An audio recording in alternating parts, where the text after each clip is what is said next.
What's up, everybody? Paul here from the Hoops Crew. And for the 10% of people who like to farm engagement, go chasing clicks, this video is not for you. This is a rational conversation about the Geelong audit because the findings have come forth today. Post-finals, mid-trade and draft period, players, coaches, officials, they're all starting to unwind for the year, and boom, this gets dropped on everyone. But the annual salary audit is now complete, and we've learnt the findings, and there has been a consequence issued to the Cats for some of their actions, but we're going to break it all down. And of course, the big thing that social media likes to focus on is the idea that we're breaching the salary cap, that we're giving away farms to entice players to come across. And of course, as you would expect, anyone with a common sense approach to this would know that there's no such action like this going on. And that's what the audit confirms. There are some problems, though, and we'll discuss all of those right now.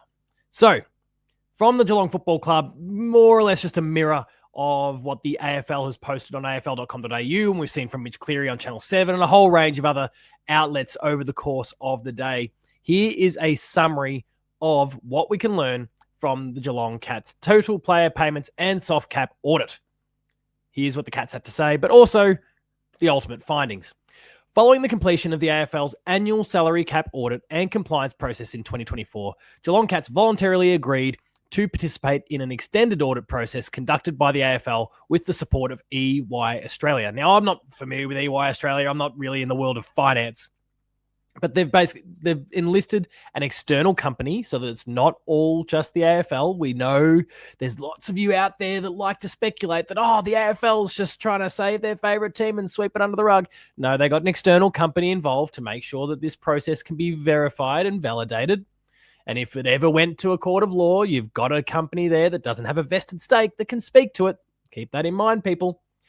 The extended audit reviewed a 6-year period from 2019 through 2024 and confirmed that no breach of the AFL's total player payments of the salary cap limits and no breach of player movement rules by the club, its people, or any associates of the club during this time frame.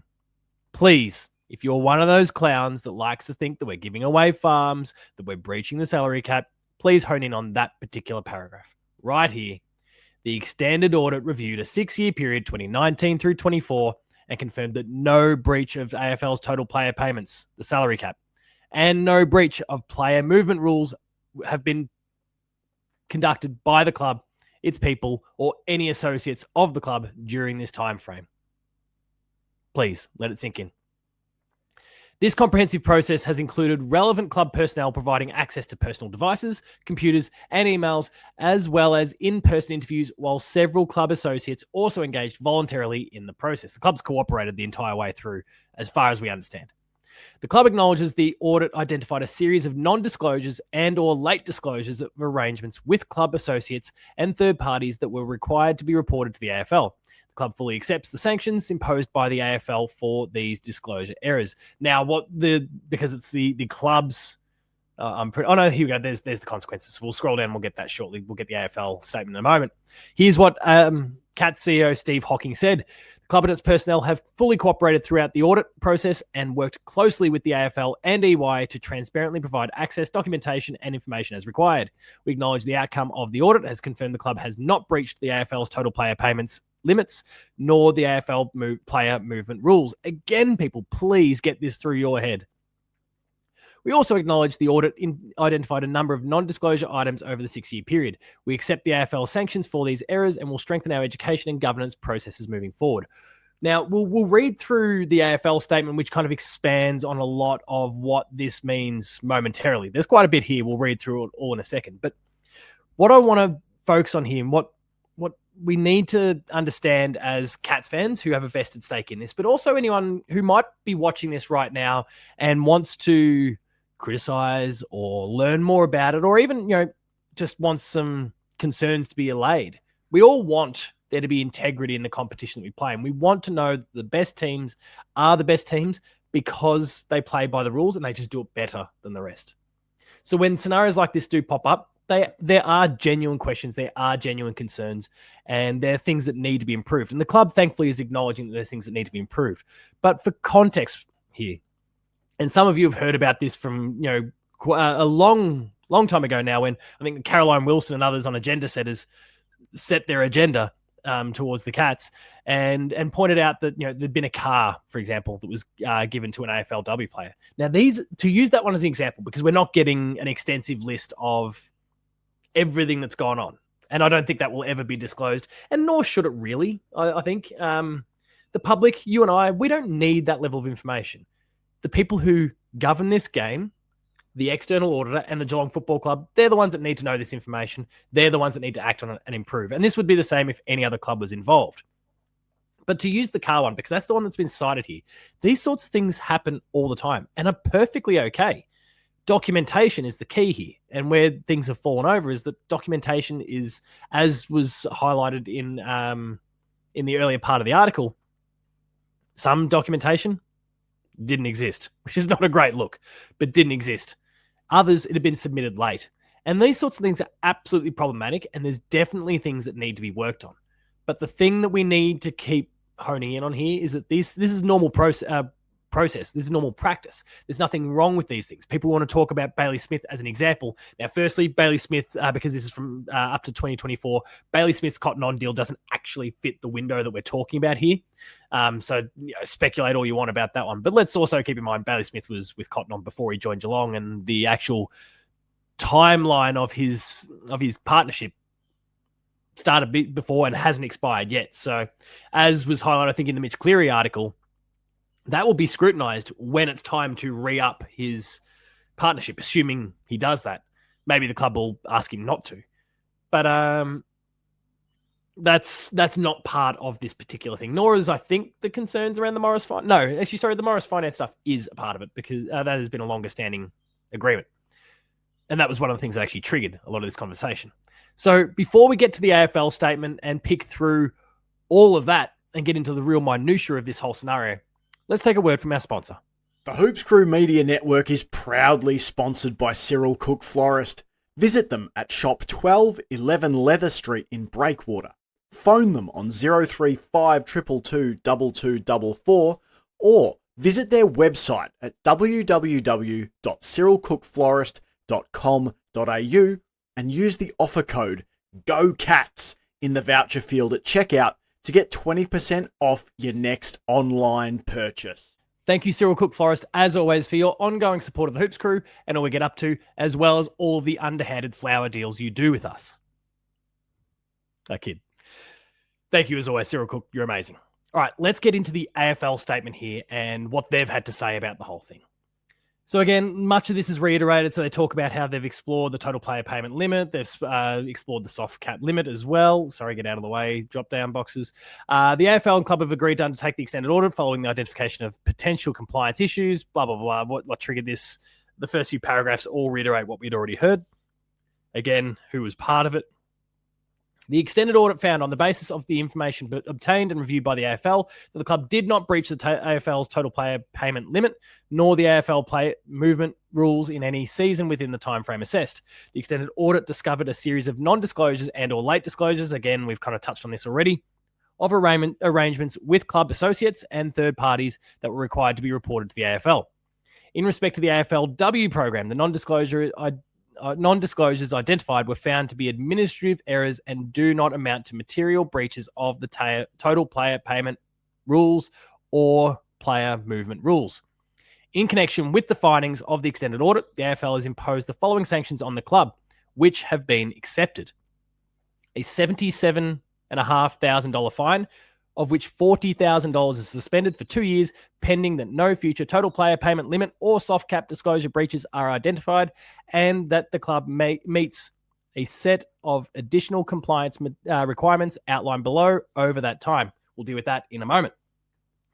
The club will implement additional compliance requirements, which will be actively monitored by the AFL over the course of the next 2 years, including, and this is all the stuff that I was just referring to,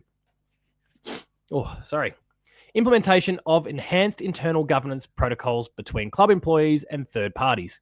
The club to maintain active registers of arrangements with club associates and third parties, which may be inspected by the AFL upon request at any point during that period.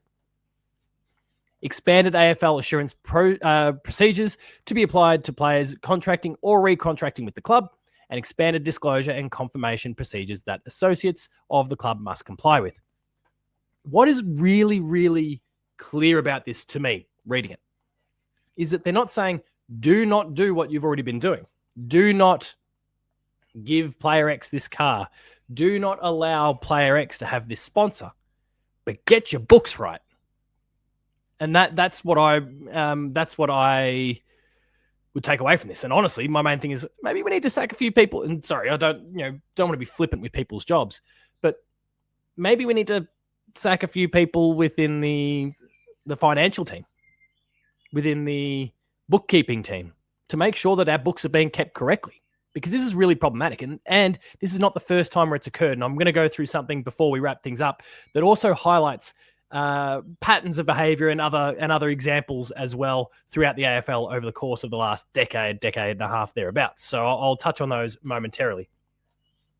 The AFL acknowledges the club's cooperation voluntarily agreeing to the conduct of the extended audit and the manner of participation in that process. The AFL also foreshadows that on account of learnings arising from the conduct of the extended audit, improvements will be introduced across all clubs in due course to education with respect to both AFL and AFLW total player payment limit and soft cap limit rules, the application of those rules to club associates and third parties, and with respect to AFL's compliance and audit activities on those rules. That was a bit of a garbled mess there at the end, but that is what the AFL has then published around this whole thing. So we've summarized that a little bit.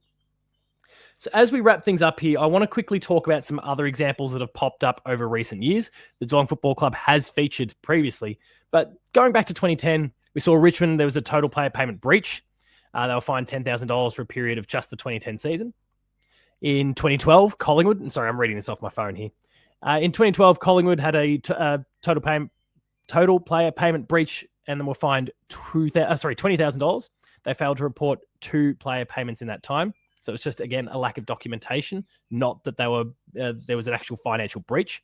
The big one that will be cited by many is the Kurt Tippett incident of 2013 when he was at Adelaide. Tippett was fined $50,000 and Adelaide fined $300,000. Tippett was fined and suspended for the 2013 preseason and season, half of which was suspended for 5 years. Adelaide was banned from the first 2 rounds of the 2013 draft, and the Crows paid Tippett $200,000 outside of the cap, but the club did not breach the salary cap. Soft cap stuff, just giving him, that's like I guess the parallel there, that is your block of land sort of deal. Clearly Geelong hasn't done that. In 2017, Brisbane, there was a total payment player breach as well. $10,000. They failed to correctly lodge their total player payments. The period was unknown, but again, it's just some poor documentation. Geelong's previous indiscretion from 2012 through to 2020, they'll fined $40,000 for a period spanning 8 years. We self-reported saying we made an inadvertent administrative error in our total player payment related reporting that has been repeated over 8 years. And again, there was no actual breach of anything, just failure in documentation. Again, what is going on with several of these clubs being unable to keep their books in check? I'm a maths teacher. It's not hard to keep track of numbers. Again, teacher, those who do, those who can't do teach. But it's a totally different beast. In 2022, the AFLW Bulldogs team had a player payment breach as well. $20,000 suspended fine for administrative errors identified in the 2022 AFLW total player payment submission in relation to third-party agreements. And then you've finally got our most recent one from 2019 through to 2024. So when we see, the AFL foreshadowing changes that they highlight at the end here, I think this is very important because we're seeing a pattern of this sort of behavior over many years. And not that there's something malicious to it. I think the Kurt Tippett one is maybe a bit more dodgy, but we're just seeing a lot of failings in bookkeeping, which is just not good enough for Geelong or any other club. And we all need to expect better. We need, these are professional organisations, and sometimes errors happen for sure. But, I think about the Geelong 2012 to 2021, 8 years of repeated errors. Even if there's nothing dodgy to it, which clearly there wasn't, otherwise there would have been a far more serious consequence. Same idea with this 2019 through 2024 one for Geelong and the other clubs that we've cited along the way. For these things to keep occurring, there are some serious failings going on within the four walls of the administrative teams, the bookkeeping and finance teams. And I don't love that. We've got to do better. So that is where we're going to wrap things up. Again, the big takeaway for anyone watching this who's got this axe to grind against Geelong, and I know there's more of you by the day these days, there's clearly nothing to see here. Your agenda that Geelong is breaching the salary cap, that the AFL is sweeping it under the rug, has again been proven wrong. So grow up, accept that maybe your club that you support could run its football business better than what it currently is. And come and join the adults when you're ready. And we'll talk about this stuff properly. But that's where we'll wrap things up for this video. If you enjoyed it, please make sure to drop a like on it. Share the video around. Subscribe. Check out all of the awesome Hoops Crew content from myself, Ben, and the chaps. There's lots there to enjoy. If you enjoy it, check out our Patreon, patreon.com/thehoopscrew, where you'll get early access, extended access, and exclusives delivered directly to your email inbox for just $5 a month. And if you want to try before you buy, there's also a 7-day free trial there for you too. You'll find me on socials at Paul James Games. That's Twitter, Blue Sky, and Instagram. The Hoops Crew you'll find at The Hoops Crew. And until next time, remain Geelong strong, everyone. Thank you very much for watching, and I'll see you later.